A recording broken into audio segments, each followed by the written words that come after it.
Salam alaikum wa rahmatullahi wa barakatuh. Bonjour tout le monde.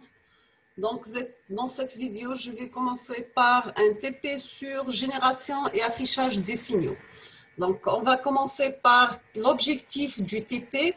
Le traitement du signal consiste à étudier et analyser le signal, en extraire les informations pertinentes. Exemple, les signaux radar, modifier le signal. Exemple, enlever les parasites d'un son ou éclaircir une image. Et reproduire des signaux nouveaux, exemple, voix artificielle. La plupart de ces signaux sont analogiques par nature, c'est-à-dire qu'ils sont fonction d'une variable continue. Le temps est quand même variant de manière continue. Ces signaux peuvent être aussi traités et analysés sous forme numérique. Donc, nous avons à l'aide de convertisseurs analogiques numériques, c'est l'échantillonnage, quantification et numérisation des signaux analogiques. L'objectif de ce TP est d'apprendre à générer, visualiser et analyser sous MATLAB quelques signaux analogiques et échantillonnés, ainsi que de mettre en application les connaissances acquises sur l'échantillonnage. Notamment le phénomène de recouvrement, c'est le aliasing. Donc, on va commencer par des petits rappels. Donc, définition, c'est quoi un signal? Un signal, c'est la représentation physique d'une information à transmettre. C'est une expression d'un phénomène qui peut être mesurable par un appareil de mesure. Par exemple, les ondes acoustiques, un courant délivré par un microphone, soit la parole, la musique, etc. Ou bien des tensions au bord d'un condensateur en charge, ou bien des signaux géophysiques, exemple les vibrations sismiques, etc. Donc, le traitement du signal, c'est un ensemble de techniques permettant de créer, d'analyser, de transformer les signaux en vue de leur exploitation, ainsi que l'extraction du maximum d'informations utiles d'un signal perturbé par le bruit. Donc, nous avons les principales fonctions du traitement de signal sont soit le synthèse, c'est-à-dire création de signaux par combinaison de signaux élémentaires, ou bien la modulation, c'est l'adaptation du signal au canal de transmission. Ou bien la détection, c'est isoler les composantes utiles d'un signal complexe, extraction du signal d'un bruit de fond, ou bien l'identification, c'est le classement du signal, reconnaissance de la parole, exemple. Le filtrage, c'est l'élimination de certaines composantes, par exemple l'annulation de l'écho, la détection de bruit sur une image, etc. Le codage et la compression, donc soit pour les images GPG, les MP3, les MP4, etc. Nous avons vu la classification des signaux, il y a plusieurs types de classification. Même la classification dimensionnelle, c'est-à-dire on peut classer les signaux suivant leur dimension. Donc, quand on dit des signaux monodimensionnels, X de T, c'est un signal qui évolue en fonction d'un seul paramètre, pas forcément le temps. Par exemple, un signal reçu par un microphone monophonique. Les signaux de D, c'est-à-dire un dit I en fonction de X et Y. Par exemple, l'image, un signal reçu par un microphone stéréophonique. Des signaux 3D, exemple I en fonction de X, Y et Z, par exemple les séquences d'images 2D. Des signaux 4D ou bien 3D plus T, par exemple les séquences d'images 3 dimensions. Des signaux N dimensions, ce sont des signaux sont typiquement reçus par un réseau de capteurs, exemple des réseaux d'antennes ou de microphones. Donc, quand je vois la classification phénoménologique, on peut aussi classer les signaux suivant leur caractère. Il peut être à caractère certain ou déterministe ou bien aléatoire, mais tout le stochastique. C'est quoi un signal certain? C'est un signal dont l'évolution en fonction du temps t est écrit par un modèle mathématique. Pour le signal réel, c'est un signal qui est représentant une grandeur physique, Son modèle mathématique, c'est une fonction réelle. Par exemple, la tension aux bornes d'un condensateur. Donc, un signal aléatoire, c'est un signal dont l'évolution temporelle est imprévisible et dont on ne peut pas prédire la valeur à un temps T. Nous avons que la description de ces signaux sont basées sur les propriétés statistiques des signaux, c'est-à-dire leur moyenne, leur variance et la loi de probabilité. Donc, on a un troisième type de classification, la classification énergétique. Dans cette classification, nous distinguons les signaux qui satisfont la condition d'énergie finie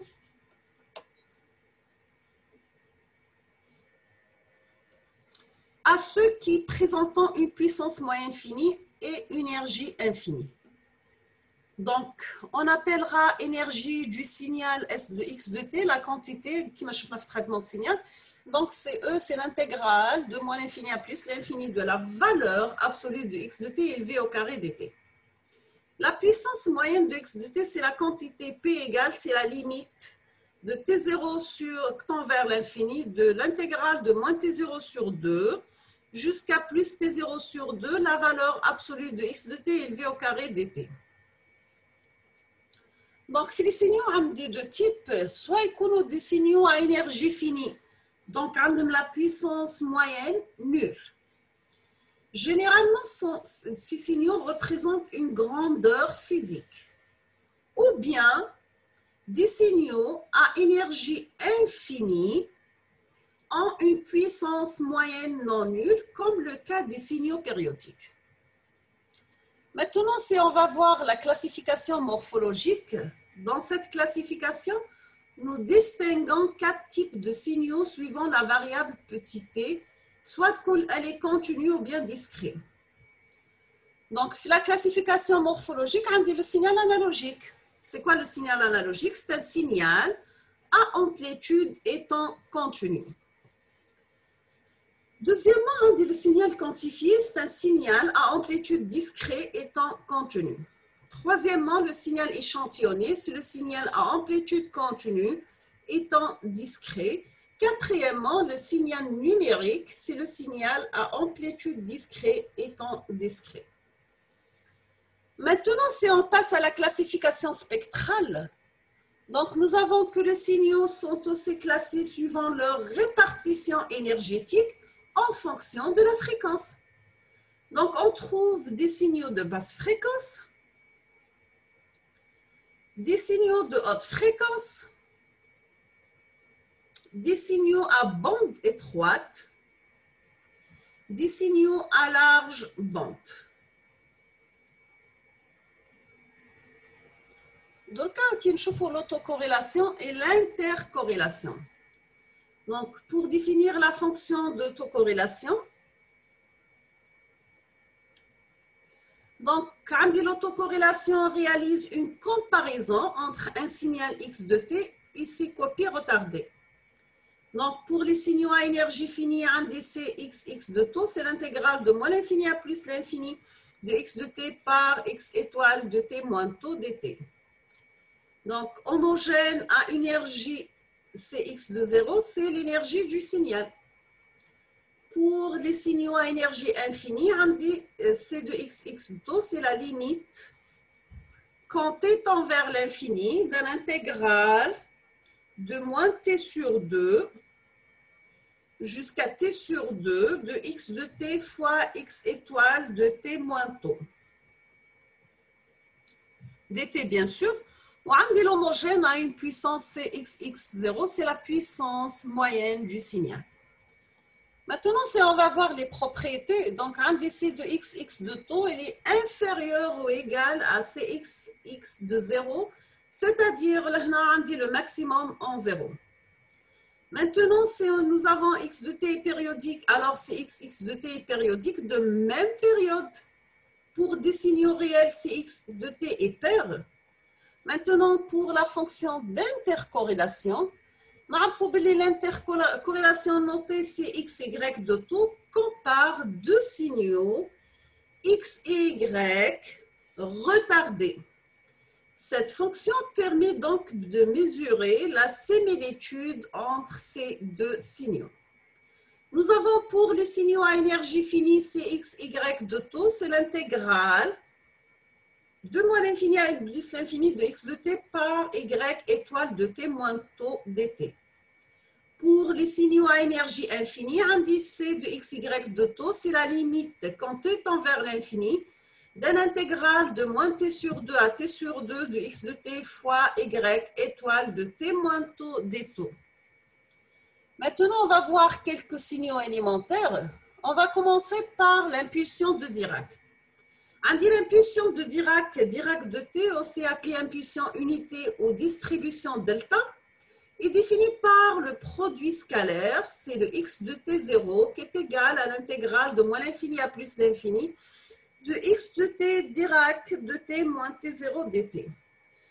En particulier, si on va poser x de t égale à 1, on obtient que l'intégrale de moins l'infini à plus l'infini de Dirac de t dt égale à 1.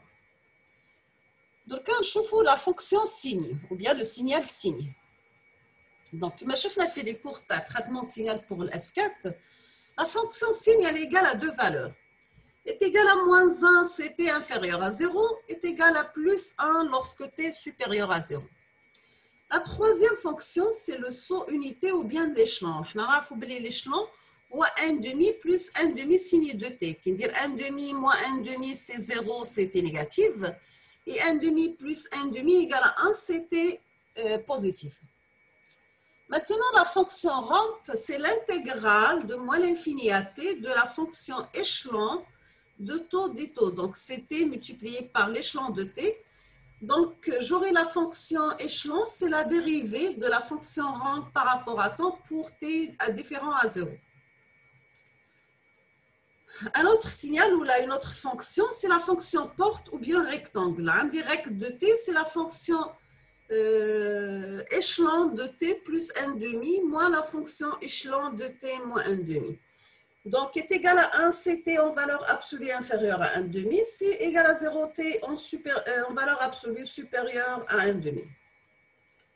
Donc, pour le signal triangulaire, le tri de t, c'est 1 moins la valeur absolue de t.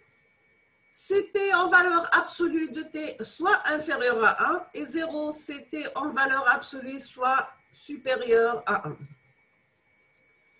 Maintenant, on va voir l'exponentielle décroissante. Donc, un dit y de t, c'est la fonction échelon de t par exponentielle moins at, c'est a supérieur à 0. Donc, là, on va voir le théorème d'échantillonnage. L'échantillonnage est une étape importante dans l'analyse du signal. Cette opération consiste à convertir un signal continu en un signal discret, c'est-à-dire prélever un échantillon du signal à un temps continu pour tous les instants. Donc, pour un signal continu x de t, on échantillonne à toutes les t secondes. Donc, on aura un signal discret, x de n, tel que x de n ou x de t égale à n par ts, sachant que n varie de 0 jusqu'à grand n. Donc, on dit la conversion du signal à temps continu au temps discret entraîne en général à une perte importante d'informations et à des erreurs lors de l'analyse. Donc, pour éviter le théorème suivant, doit être respecté le théorème de Shannon ou bien Aytolo de Nyquist. Donc, nous avons pour un signal analogique de fréquence maximale Fmax, la fréquence d'échantillonnage Fs doit être plus grande que 2 fois Fmax.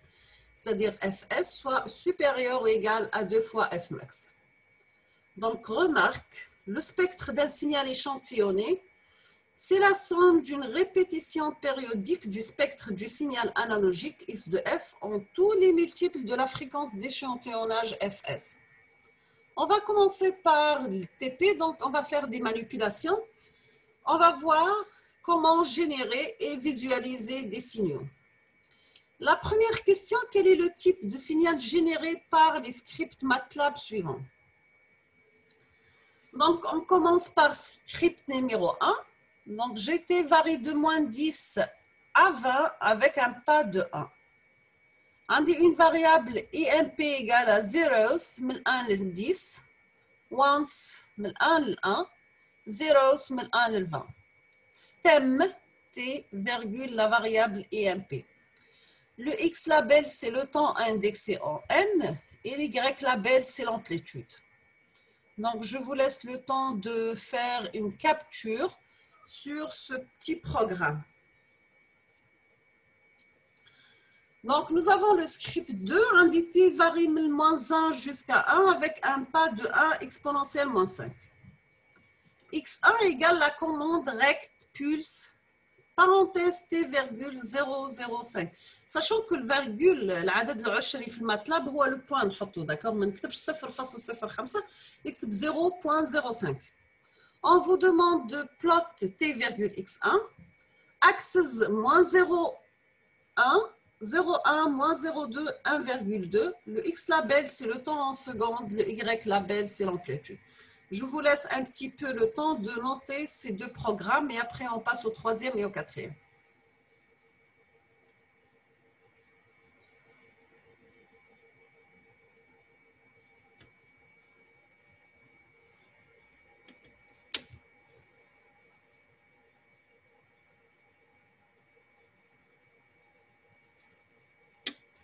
C'est bon, on passe le programme numéro 3. Donc, t varie de moins 1 à 1 avec un pas de 1 exponentielle moins 5. X2, c'est trait pulse t virgule 004, plot t virgule x2, axes moins 0,1, 0,1, moins 0,2 et 1,2. Le X label le temps en secondes, le Y label, c'est l'amplitude. Quatrième programme, Fs égale à 10 000. T varie de 0 jusqu'à 1,5 avec un pas de 1 sur Fs. Y1, c'est la commande sawtooth. Donc, bien sûr, les commandes. Et on va faire l'exécution de la partie pratique. Donc, sawtooth, 2 fois pi fois 50 fois t. Plot t virgule R1, Y1, pardon. Axe 0, 0, 1, moins 1,2 et 1,2. X label, c'est le temps en secondes. Y label, pardon, c'est l'amplitude. Deuxième partie, on vous demande d'écrire des fonctions MATLAB permettant de générer des signaux ci-dessous décalés de T0 avec une amplitude de grand A et une longueur arbitraire grand N. Les signaux, les c'est une impulsion unité Y est égale IMP de T est égale A fois Dirac de T moins T0. Une fenêtre rectangulaire Y égale A rect de T moins T0. Et une fenêtre triangulaire Y égale A fois T A fois tri de T moins T0. Troisième partie, écrire un script MATLAB faisant appel aux fonctions précédentes pour générer et représenter graphiquement chacune des séquences XI de N suivantes. Donc, nous avons X1 de N, c'est 1,2 multiplié par Dirac de N-3 pour N qui va compris entre moins 20 et plus 20. X2, c'est 1,8 multiplié par rect de T-20, grand L égale à 50. X3 de N, c'est 3,2 fois tri de T-50 avec grand N égale à 25. Quatrième partie, c'est écrire une fonction MATLAB qui permet de générer une sinusoïde de longueur finie incluse dans l'intervalle T1 et T2 avec les paramètres suivants. Grand A, c'est l'amplitude. F, c'est la fréquence. Et phi, c'est la phase initiale. Cinquième partie, ou la cinquième question,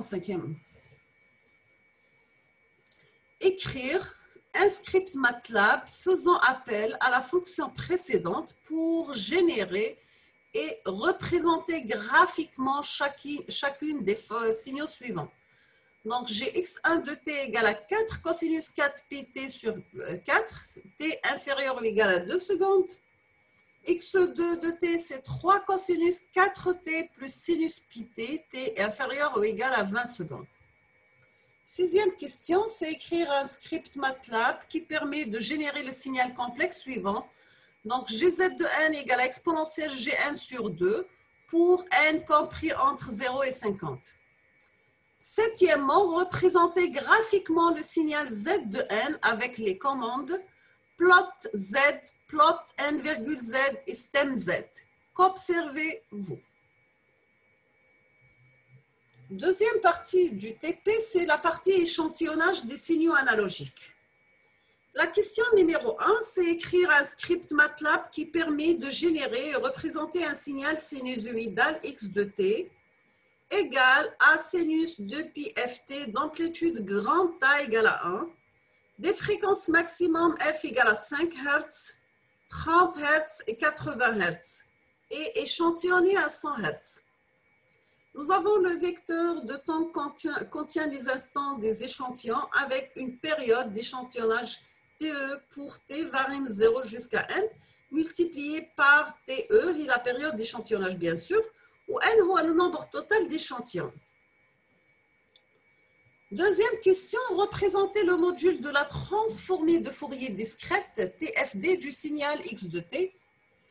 Troisième question, est-ce que le théorème d'échantillonnage est-il respecté? Que concluez-vous? Quatrième question, écrire un script MATLAB qui permet de générer et représenter un signal sinusoïdal d'amplitude grande A égale à 1, de fréquence maximum f égale à 1000 Hz et échantillonné respectivement à 20 000 Hz, 5000 Hz et 1500 Hz. Est-ce que le théorème d'échantillonnage est-il respecté? Que concluez-vous? Sixièmement, écrire un script MATLAB qui permet de générer et représenter graphiquement un signal.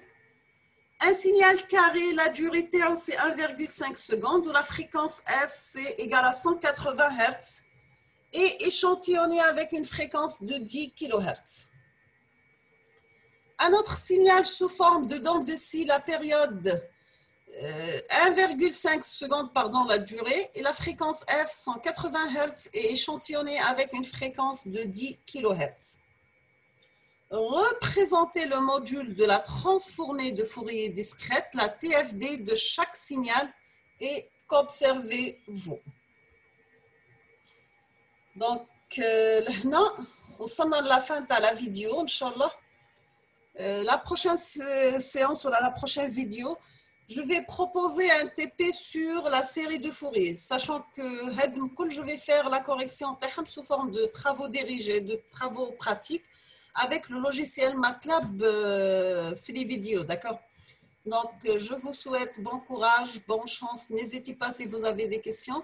Et à la prochaine vidéo, Inch'Allah. Merci.